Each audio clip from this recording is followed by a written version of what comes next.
Hello, my name's Michael Conneely, and this video is all about Pluto being retrograde in May 2021. So, with Pluto retrograde now, this is time for our personal, needed journey to the abyss. It's the time for our shadow work. It can be the time for our dark night of the soul.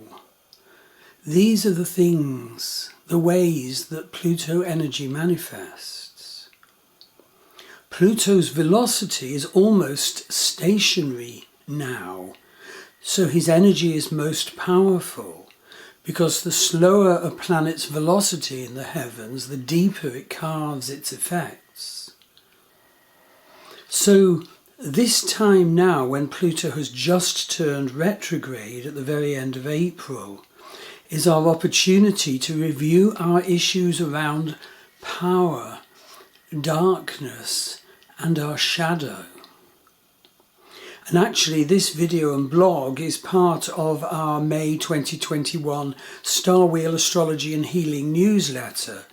And if you go to the May 2021 webpage on my Star Wheel Astrology website, you'll see all the links to all the videos and blogs for each part of the May Astrology and Healing newsletter. It's a fascinating offering. So Pluto is all about our power. We actually need to come into our proper power in this life. And in doing that, we may need to work on issues where power was used over us. We may need to connect to our true power, which may be buried or shamed.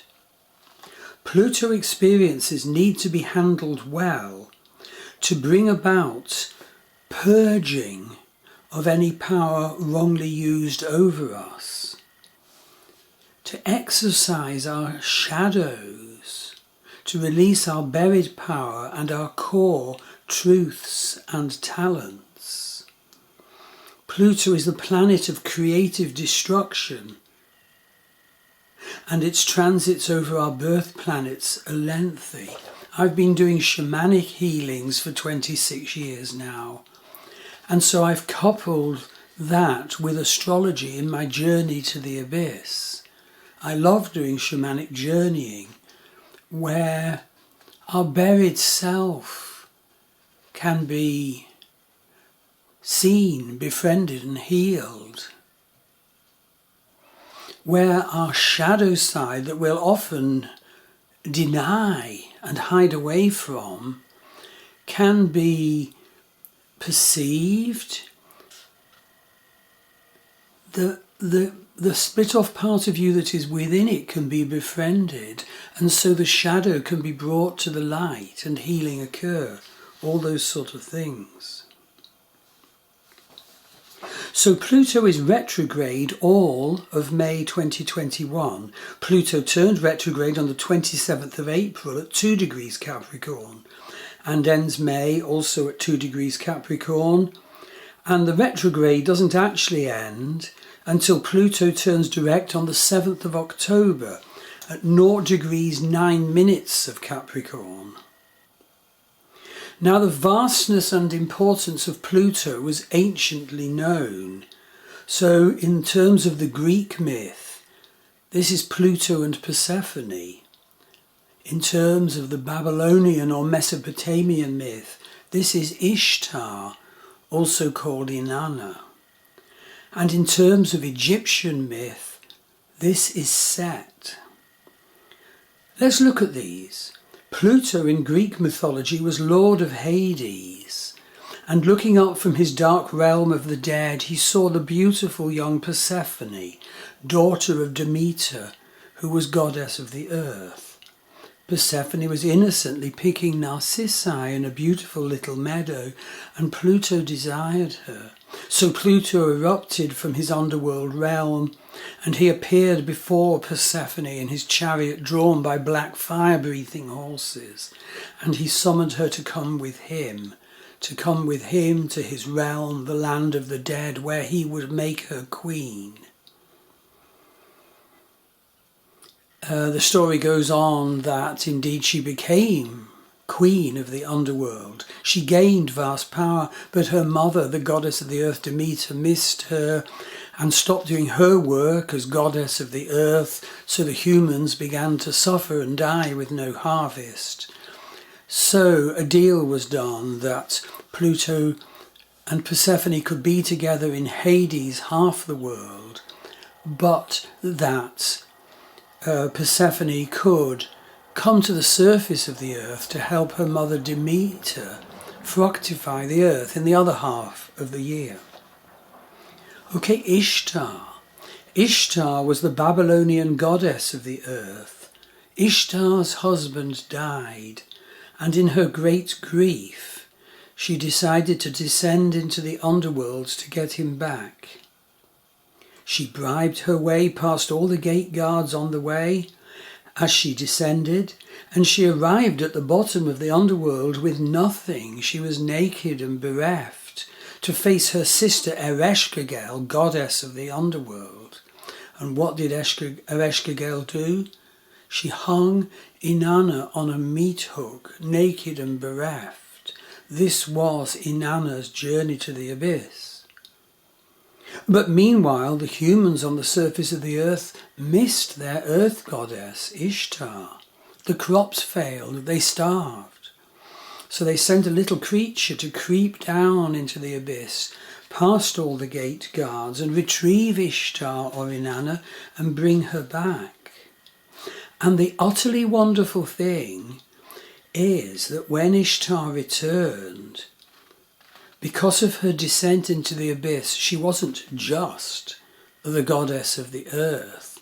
She was goddess of love as well. And this is the gift of growth and power and beauty that we can gain from facing our darkness and our shadow.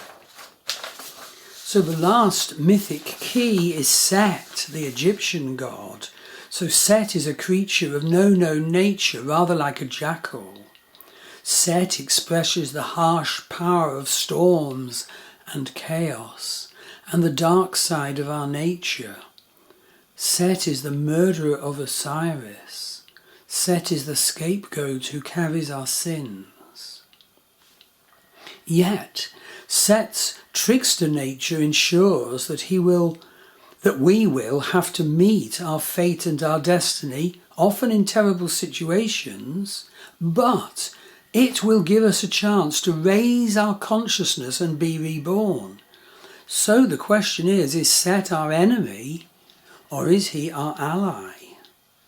He is our friend if we can meet and face a part of ourselves in a conscious manner that we would rather hide or deny. If we face our shadows, we can heal them. And as the trickster, Set can actually lighten up this situation. Set appears in your life to set you free. All this is the nature of planet Pluto, and the power of planet Pluto is vast now because he's virtually at a standstill at the start of his powerful long retrograde. And during a retrograde, we actually have to address those facets of a planet's energy that we haven't got right. That applies to any planetary retrograde. So, it's so useful and necessary to understand your Pluto destiny in this life. Get an astrology reading from me. Do my online Pluto descent into the abyss with me. So basically, the first half of the encounter on Zoom is that I give you a Pluto-focused astrology reading in Western and Vedic astrology, and we then do, in the light of that, the journey to the abyss. And so you can go to my Journey to the Abyss webpage and my Star Wheel Astrology website to read about it and enroll.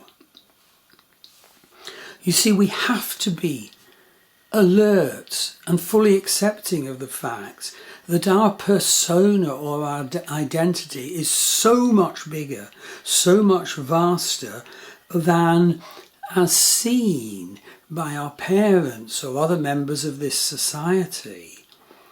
So imagine your persona being like the map of an island, and just in the top right corner of the island, cutting it off from the big part of the island, is a line of mountains. And the little bit in front of the island is what people say, oh yes, that's Michael Conneely, oh yes, that's you. But of course that's nonsense. Behind the range of mountains is a vast tract of land. And in that reside our animus and our anima. The animus is the sense of the masculine we are geared to, the anima the sense of feminine. In that reside also our shadow, which can billow vastly, our ego, our archetypal self. What archetypes are we attuned to and expressing? Our complexes.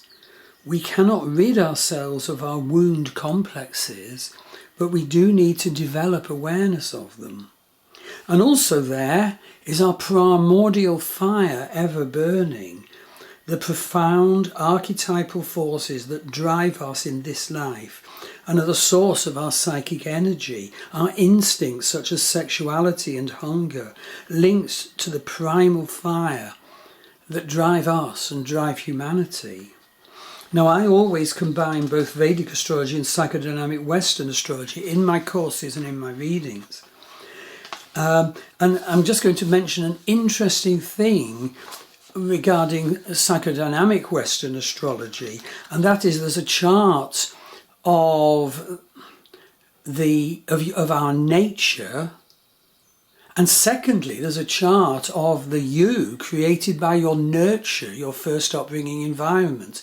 These two charts are all about the huge question, are you the result of your nature or your nurture? And that in itself is so useful to compare those two charts, for example, in relation to Pluto issues. And also, I use a dynamic counting table which shows planets in signs as our nature, giving strength scores for the modalities and the elements, earth, air, fire and water, cardinal, fixed and mutable. But then planets in houses as the nurture you, the nurture me, the effect of your earliest upbringing environment, strength scores from that too as regards elements and modalities. And then you can compare the two. What did your earliest upbringing environment do to you? Did it cut out your intuition? Did it enhance your fire? All those sorts of questions. We go through that sort of stuff, particularly in relation to Pluto, and I always include it in all my astrology readings. So,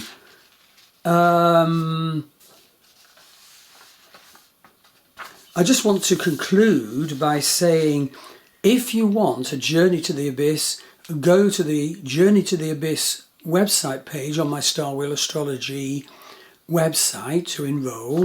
And if you want one of my usual readings, go to the buy page of my Star Wheel Astrology website. You can book an astrology reading with me there. My wife, Maggie Pashley, offers a huge range of healing modalities worldwide. And to view the other videos and blogs for the other sections of our May 2021 Star Wheel Astrology and Healing newsletter, go to our May 2021 website page on our Star Wheel Astrology and Healing website, or rather, on our Star Wheel Astrology website.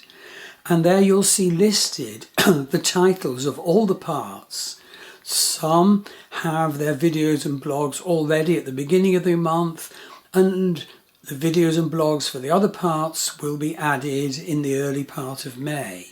It's a fascinating selection of posts always in the monthly Star Wheel Astrology and Healing newsletters.